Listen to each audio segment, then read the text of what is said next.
Hi guys, welcome back to my channel. My name is Tina and as you can see from the title, today I'm gonna show you how I extract my aloe vera gel, and also I'm gonna be showing you how I store it for months, even years, and it's always fresh. Let's go into the video.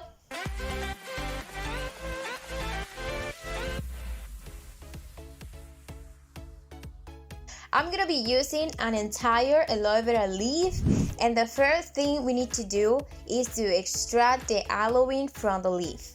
To remove it, I'm gonna cut the bottom part off, and this is the aloe, this yellow liquid that is in the outer skin of the plant.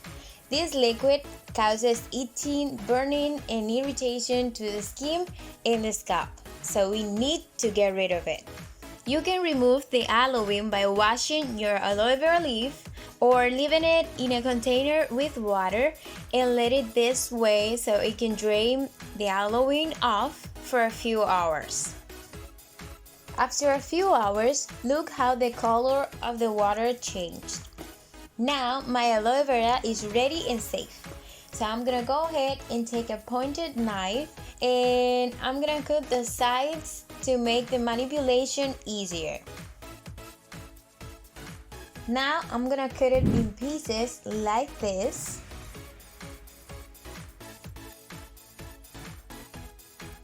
Then I'm gonna cut the upper part off. You know the gel, it's so slippery, so you have to be very careful if you're using a sharp knife. Now with a spoon, I'm gonna take the gel out. I like to use a spoon because of the slippery nature of the aloe vera gel. Using a spoon to take the gel out is way more safer and more comfortable than using a sharp knife because you can easily cut yourself. Now I'm gonna come in with my hand blender and I'll blend everything up. This is so important. If you use a normal blender, you probably will have aloe vera juice instead of aloe vera gel. This is the gel we're looking for, and this is what we have when we blend the aloe vera. It's aloe vera juice. It doesn't have any slippery.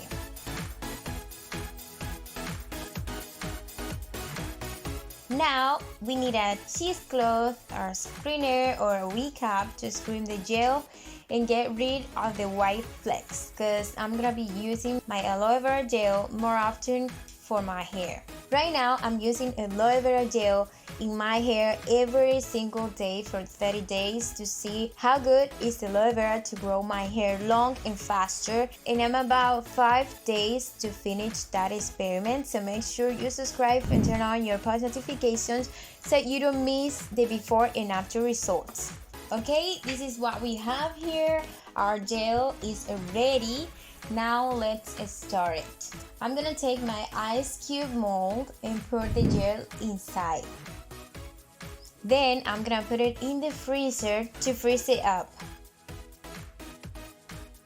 And these are our aloe vera cubes, and they are so easy to use. Whenever you need to use aloe vera gel, pop up a cube and use it on the skin or whenever you want it for. When I need it for my hair, all I do is pop up 3 or 4 cubes and melt them down. Aloe vera is very effective when it's fresh, and stirring it this way is gonna keep all the good properties, and you can keep this for months and months. So sisters and brothers, this is how I extract and conserve my 100 pure and natural aloe vera gel. Thank you so much for watching. If you liked the video, give it a big thumbs up. Comment down below any question you have. Don't forget to subscribe and turn on your post notifications so you can get notified whenever I post a new video. Love you all and see you guys in my next one. Bye!